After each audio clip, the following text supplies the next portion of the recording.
Hey everyone, welcome. Erica Zeal here with you today, and I want to talk about digestion and how our digestion can have an effect on abdominal separation, diastasis recti, as well as I believe it can actually affect our pelvic floor function, right? Everything's connected together, and that's one of the biggest things that I teach. And when I teach about strengthening your deep core, it's not just the abdominals, it's your entire body, and everything really revolves around your core. And what's inside your core but your intestines and our digestive system, everything that goes hand in hand. So I really wanted to talk about this today because I get a lot of moms that complain so much about the bloating and this and that, and you know, it's frustrating. I have been there. I've had my own issues with dealing with the bloating and digestion issues over the years. So I made some notes so I don't get too off track, but I wanted to start off by, just talking about how pregnancy obviously it can change the body, right? But we don't really talk about what it can do from a digestive perspective. It can really bring about a lot of change for the body. And it's not to say that it wouldn't have change, it just can make things change a little bit quicker. Like for instance, I have over the last, I think my youngest is 5 now, so I've been completely gluten-free for a full 5 years. And before that, I'd kind of go in spurts, and then finally, I tested. I've done 2 different tests to show that I do have a gluten sensitivity, so I have completely cut gluten out. And let me tell you, that is a game changer. And I cannot stress that enough. I'm going to talk a little bit more about it, but the why behind it, not just like, oh, it's a fad, we're going to cut gluten out because, it's a fad and it's a weight loss thing and this that. No. I'm not talking about weight loss here. We are talking about your health and your well-being and your energy. And I'm also going to talk about diastasis recti and pelvic floor issues and things like that, because it all goes hand in hand. And if we're always experiencing bloating and our body isn't actually absorbing the nutrition that we're eating, because bloating is definitely a sign that things are not functioning optimally like they should. You should not feel bloated. And when I get these conversations started, and I might, bring up the word, well, let's try going gluten-free. And initially it's scary. It's scary for people, right? Like, oh my gosh, how could I ever give up my bread and this and that and what have you? But let me tell you, it doesn't have to be that hard. And I'm not saying to do an extreme, like I don't like to take my clients and go super extreme when it comes like, hey, cutting out gluten. Some of the easiest things you can do initially, and this is just not to talk about gluten, I promise you that, but it comes naturally up when I get moms to say, okay, well, I'm always feeling bloated, like what can I do? I'm also going to talk about fiber and fat, and how I think fiber is actually a lot overrated. I'm going to come out and say that. But specifically with the gluten, what happens is if, especially if you're in the US and you're not eating as clean and gluten type foods as maybe those of you that are in Europe or other countries that have a little bit more stricter regulations on food than we do here in the US. But the thing being is with the gluten is that nowadays there's so many other options, and I know for some it's we don't want to just all of a sudden, okay, we're gonna go gluten-free and eat a bunch of boxed processed foods, right? That doesn't necessarily fix anything, but at the same time, initially, it's like, okay, well, let's just go ahead and get the gluten out. Let's make the changes. Let's just buy a gluten-free bread. I love it's the Canyon bread from Target. Target has some great products now.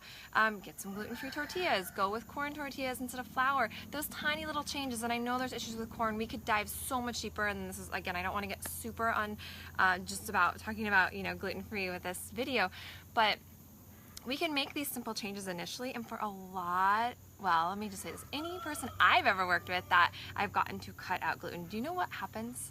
The very first thing that they notice is that their sugar cravings just plummet. They go way down because the wheat, for some people, is an addiction. It creates and causes them to actually crave sugar. So not only when you get the gluten out, even if you're still eating more carbs than say would be ideal, that's okay. We're not gonna go there. It's like baby steps, right? So if initially what you do is you replace your regular bread with gluten-free bread and your regular tortillas with gluten-free ones, things like that, those are baby steps that we can do right away to really start feeling big changes. Because for a lot of people, you can go get tested, absolutely. I always recommend it, but what's the harm in just trying it with food. I'm an experimental type person. I'm like, well, let's see how I feel after eating, this way for a while. And just cutting even just that out can make a change. And it's amazing too when some people cut out gluten, how now all of a sudden dairy doesn't bother them as much and their body actually starts to absorb the nutrition that we're eating. So we have to get down to the source of what's causing our bloating. And for a lot of people, the big one is going to be the gluten. That's kind of a big umbrella. I know it's a lot. It can seem challenging, but you just gotta start somewhere, and I cannot stress that enough. We can take all the supplements in the world to help with bloating, but that's just a band-aid solution. Yes, I'm absolutely a big fan of taking probiotics and taking collagen, and we'll talk more about that in a minute, but we have to get to the source of what's actually causing the bloating. Otherwise, we're not doing our body the best, right? Because optimally, we want to be as healthy as we can be. We want to be more energetic. And if we're feeling bloated all the time and our body's not really absorbing the nutrition, the good nutrition that we are eating, then we're just not feeling as good as we could be feeling, right? And as a mom, right, we are exhausted most of the time anyway, and we shouldn't have to feel that way. I will tell you, I have definite days where I feel way more energized than others, and I can tell a huge relation to my food. Again, I'm completely gluten-free, but there's other things, chemicals and all of that. Obviously, that's all of that can play a role, but I remember I look back now, and again, my whole family, we have the gene for gluten sensitivity, and it is a genetic thing. So if you have it, there's a good chance that your children will have it, at least one of the genes. And so it's so good for our families if we realize this as soon as we can and go ahead and get that out of our children's diets as well, because while it might not cause actual symptoms for some people, it can actually be doing damage in our gut lining, which can lead to leaky gut syndrome, IBS, things like that. And that's where collagen can come into play, right? So collagen is a supplement where and you can do bone broth and things like that, absolutely, but you have to watch the quality and all that, and you actually have to get quite a bit. I love bone broth. I'm actually looking forward towards fall so I can start making more soups with my bone broth, something that my family really loves. My husband, who I love that he loves them, he's like, oh, when it cools back down, I can't wait for you to make our soups again. But adding the collagen is something that you can do so easy, and what it can do, and it's one of those things where, are you going to notice a difference like that right away? Probably not, but in taking it consistently for ongoing, it can help to give your gut lining more support. So if you do know you have IBS or you have digestive issues, you're feeling bloated, adding the collagen in is something that I highly recommend everybody does, but it's not something that you want to do and expect to feel a huge difference in like a week or a day or whatever it might be. It's just it's an ongoing thing. It takes time, especially if the more damage we've done to our gut, the longer it's going to take to heal it. But we also have to get whatever is causing that damage, we have to get that out of our body, right? And so for some of us, a lot of us, I would say it's probably gluten. It really is. There's so many toxins that come along with that, and instantly, like, the easiest way to do is cut it out for even just a couple days, and then when you eat it again, pay attention to how you feel. I am all for keeping a food journal so you can start to see how you feel in relationship to what you're eating, right? So we eat to nourish our body, but if it doesn't sit well with our body, then we may need to take it out. But it's not always directly that food. It could be whether there are chemicals that are in it, the way it's processed, all of those things. And this is where I want to talk about fiber for a second. And it's always said how many grams of fiber that we're supposed to eat in a day, and it's a lot, right?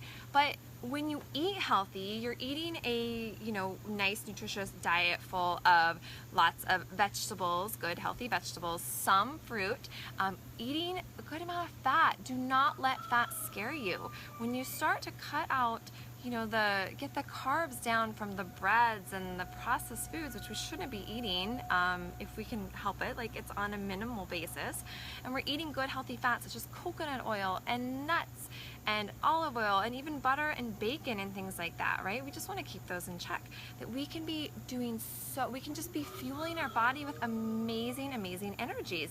And when you're eating more fat, that's good for your digestive system to keep things moving. I actually believe it's way more effective to have more fat than to have more fiber.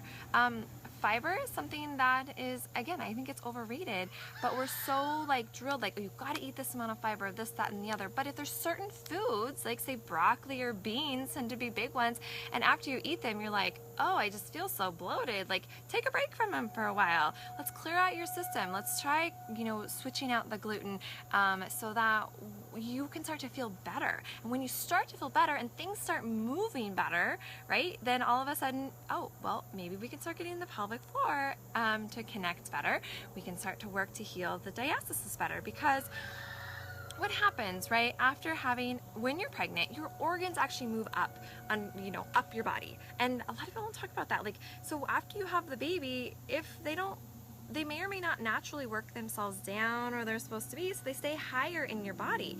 And so if we have diastasis recti, which I did with my third, and that I notice it, and I notice it with, when I work with clients that initially have it, if you get bloated easily, your intestines will, kind of hang out where there's the weakest link, whether that's right around your belly button area or whatever it may be. So when we're working and talking about diastasis recti, and and by the end of the day, you're like, oh my gosh, I feel so bloated. I look like, my belly's so big. And a big part of that is, well, for one, we've got to get those intestines to move down, and it doesn't happen quickly, but in time we can. I teach a stomach massage, which is a really gentle, just to, get things moving, because things can shift. Things shift with pregnancy. Things shift, with pregnancy, and sometimes it's not addressed of what to do after that. So I teach that. I specifically teach that in my core rehab program, like step by step, but I don't want to get off talking about that. I really want to talk about how this can affect diastasis recti and the pelvic floor, because if we're always feeling bloated and it's always pushing against the weakest link on the inside of our abdominal wall, the fascia is weak, it can make it so much harder for you to find those connections throughout your day. So when we get things moving and flowing and functioning better, and by the way, you should be going, number 2, at least once a day. I've actually had conversations about the fact that you should actually go after every meal. If you're eating 3 solid meals a day, you should be going with every meal, kind of thing. Well, that may not be as realistic for most people, but if you're not going every day at least once, that's a sign that things are sluggish, right? So looking at our food, keeping a food journal and seeing how we're feeling. And then hydration is obviously a big one, right? If you're dehydrated, that can slow things down as well. And during pregnancy, our digestive system actually slows. It slows so that your body can absorb as much nutrition as possible, so that baby gets everything baby needs, and then it's mom's body that suffers. So I'm here to help you. And let's see, sorry, I had a question come in. I want to answer this. Feel comfortable sharing what your typical day of eating looks like? Nutritional needs, yes, they do vary, obviously. So again, it is different. I don't want to say the way I eat is the way for everybody. I taught nutrition for many years, and it is interesting. Sometimes for me, it's so gray, right? There's not a right and a wrong necessarily. Obviously there's things such as, I am a firm believer of getting the gluten out. That's kind of that is my one go-to. And if you take it out for 2 to 3 weeks and then you put it back in and you notice no difference, but you're still feeling bloated, then okay, yeah, there may be something else going on. There could be grains, and again, like I said, the fiber, things like that. But typically for me, I start my morning off with a coffee. I've really been, well, on and off for a long time. I've been doing the bulletproof, where you add the organic butter and coconut oil, or like the brain octane that bulletproof actually makes. I've been doing that regularly now, like every single day for a couple months. And for me, sometimes that's my breakfast, and sometimes I'll eat again midday or mid-morning, sorry. And then as much as I can, I always try to eat a salad with some good protein. Salmon's amazing. I know it can be hard to get it cooked. One thing we do in our house a lot of is, one evening when we're home, because we've got sports and, like every night of the week, right? But as best as we can, we will cook, and whenever we're at home to cook, we will cook more of whatever we're cooking. Chicken's a great go-to, right? Because it's easy. You can make so many dishes with it. Sometimes we'll chop it up and eat it with like like fajitas or something. But I cook it in coconut oil, and things like that. So we're always getting good oils with whatever we're eating. I'm a big fan of any meal you eat. I challenge you to look at what your fat is. Number one, what's your fat that you're eating within your food? If you can, obviously eating a vegetable.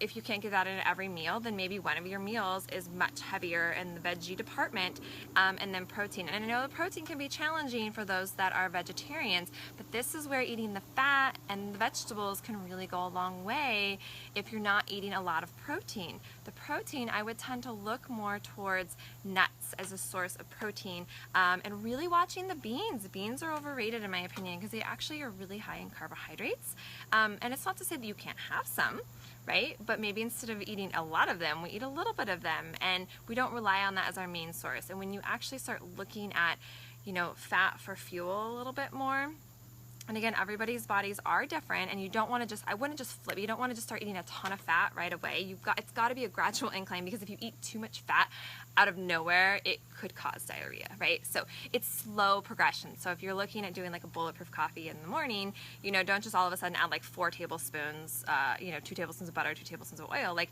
start with half and half, or half teaspoon of each, a half tablespoon of each, and work into it and see how your body feels. This is something you need to gradually work towards. But the biggest thing is, right, there's no gluten. I minimize grains. I actually feel like I personally should be grain-free completely. That's very challenging to do, but it is doable. It is doable. And these are things that, again, I look at my progression of eating, and since I was, like end of high school and things, kind of funky with food, but it's come to where it's a very healthy funky with food, I would say. Eating a very high fat diet. I hate the word diet really, but nutrition, right? Eating vegetables when you can, eating good healthy proteins, organic when you can, salmon once or twice a week, different things like that. So, and of course red meat once in a while. I think for women it's important to make sure we get enough iron. So if you're okay with eating red meat, putting it around your cycle, right? So you're getting enough iron during that time when you're really feeling depleted. So there's all those things that we can do. But kind of back to the bloating conversation. Again, I feel like for so many people, the gluten and the fiber, eating too much of like the beans and the broccolis and things like that. And again, it's obviously there's nutrition in them, and broccoli is so good for you, right? But maybe try cooking it. Maybe cooking it doesn't bother you as much as eating it raw. Okay, so there's different things that we can do there.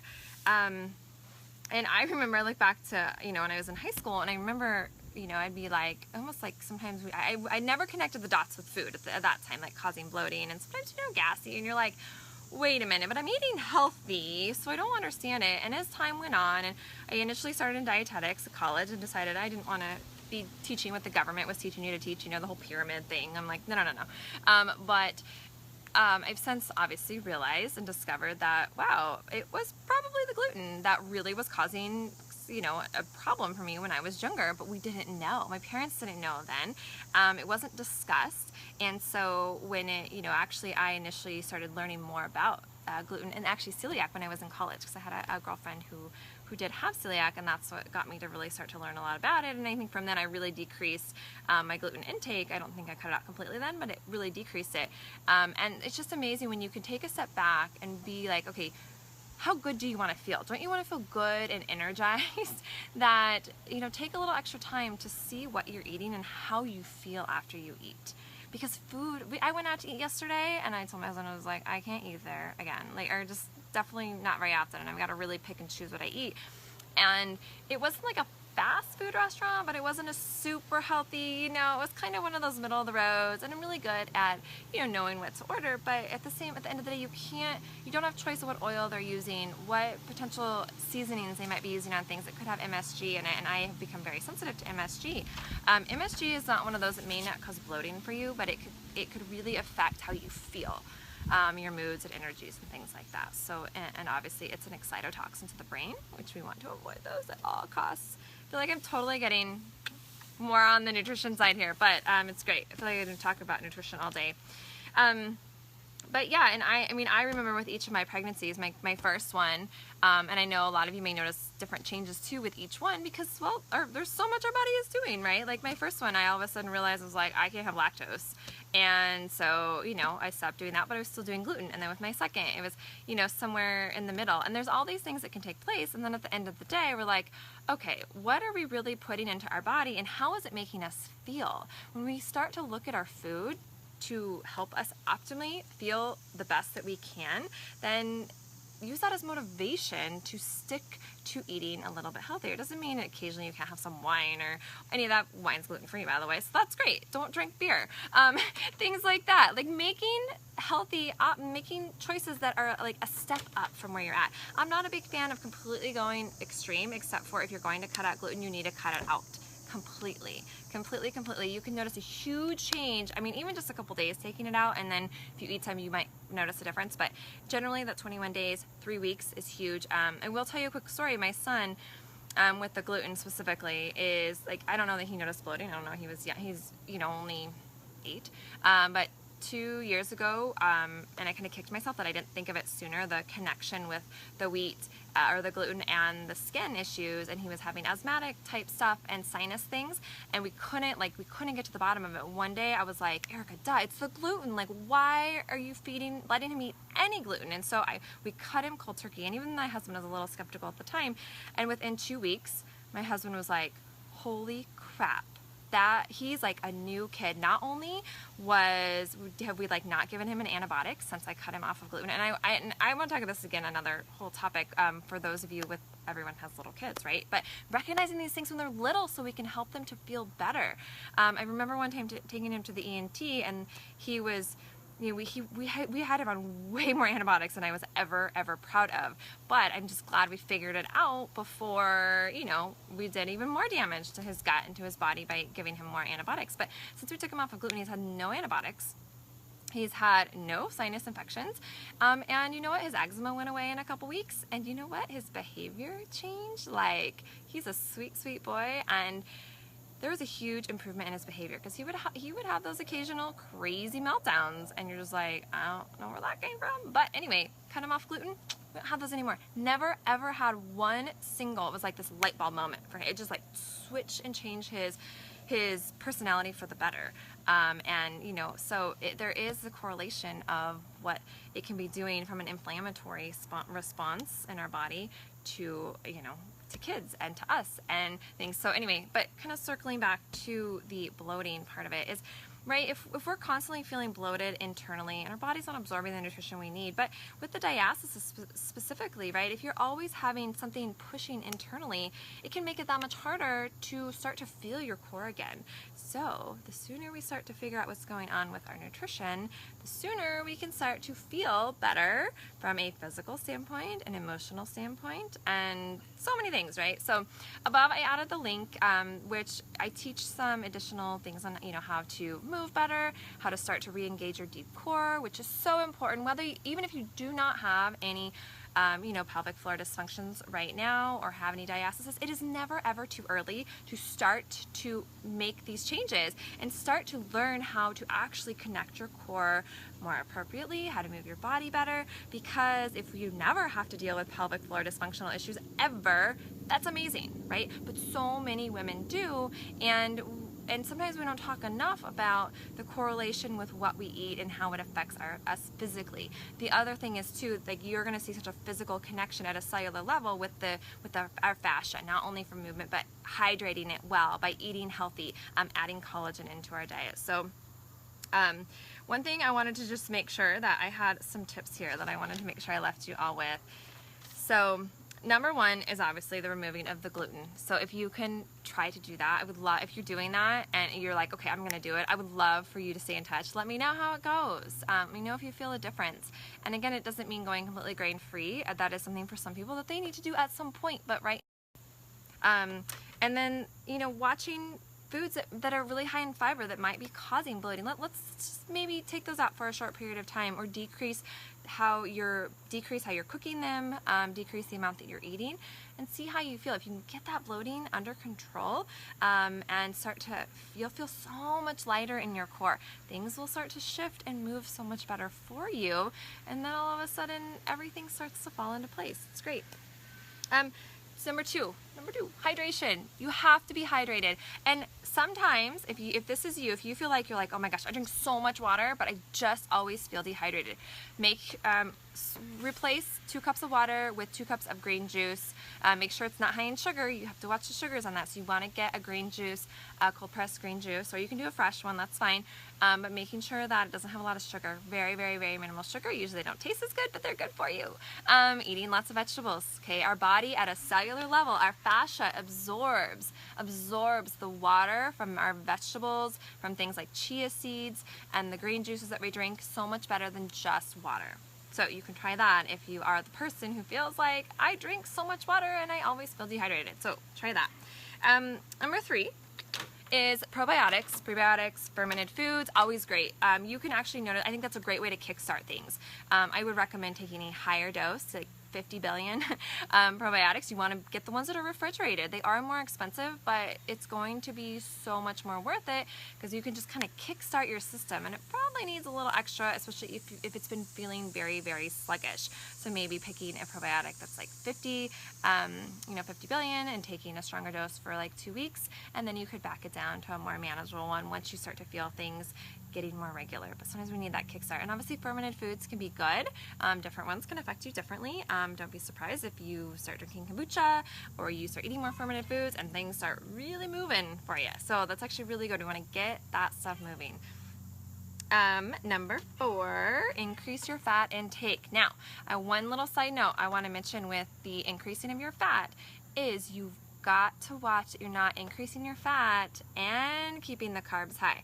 We want to increase the fat gradually as we're decreasing our carbohydrates. So our carbohydrates should come mostly from vegetables and some from fruits. And of course, if we, again, the glass of wine, the occasional processed foods, I'm not saying you can't ever eat that, but we want that to be, a small amount of what you're eating, and we want to fill our body up with good food. And as you start to increase your fat and start to decrease the breads and things like that, even if they're the gluten-free ones, you will feel more energized. You won't feel like you have to eat so much food because you're going to feel full sooner. Okay, and it will really help with the sugar cravings. So if sugar cravings are something that's hard for you, which I know, especially if you're nursing, if you are nursing, you may need a little bit more, your carbohydrates may need to be a little bit higher, but as long as you're getting enough fat, your body's going to be using that for energy for your baby. So not a problem there. Number 5, I think that's my last one, right? Oh yes. Is collagen. So again, adding collagen in, Bulletproof makes a great one, Vital Proteins, but it's something, again, I don't look for it to see a huge change like right away. It's one of those things that you take it and know that it's doing its job. Not only can it help your gut lining, but it is good for your fascial system. I love it. I recommend it to all of my mamas, regardless of diastasis or not, but I think it's so great if you've got diastasis, any pelvic floor issues, and we're trying to create more fascia again, and it's not talking too much about movement here, but I talk about it a lot, right? So if you've seen anything that I do, talk a lot about movement. Occasionally try throw the word fascia out there, but adding the collagen into your diet can really help at a fascial level so that it's easier for you to make new fascia and better connections, and also helping our gut. So if you have any questions, please ask. So those were the big ones. Lots of stuff to talk about. I feel like we could, kind of sprout off like 10 different conversations from this one video. But thank you for joining me, and stay tuned for more. See you guys soon.